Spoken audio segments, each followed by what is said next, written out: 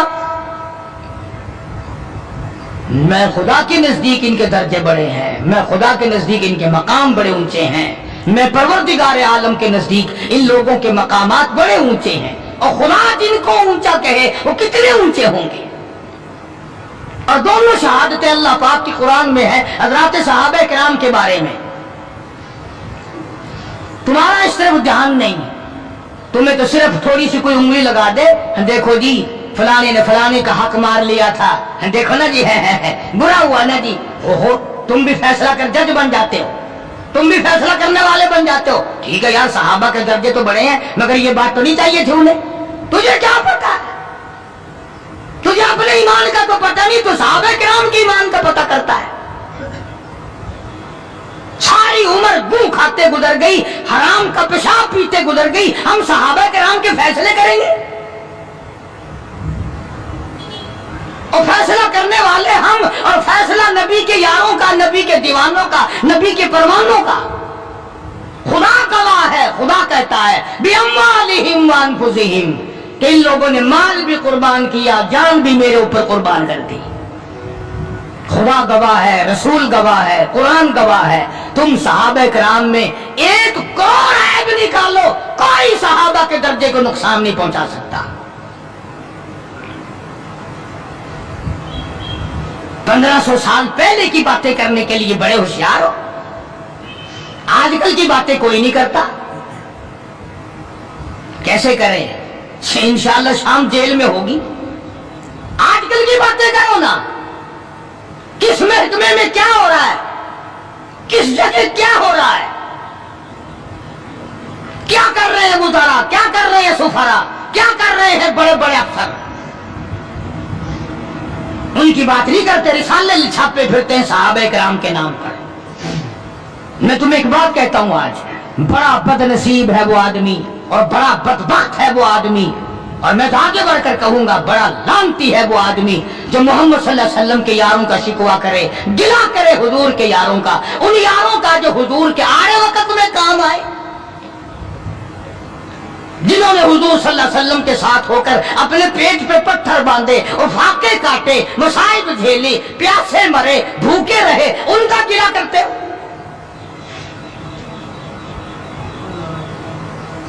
اور پھر تمہیں جج کس نے بنایا؟ تم ہوتے کون ہو؟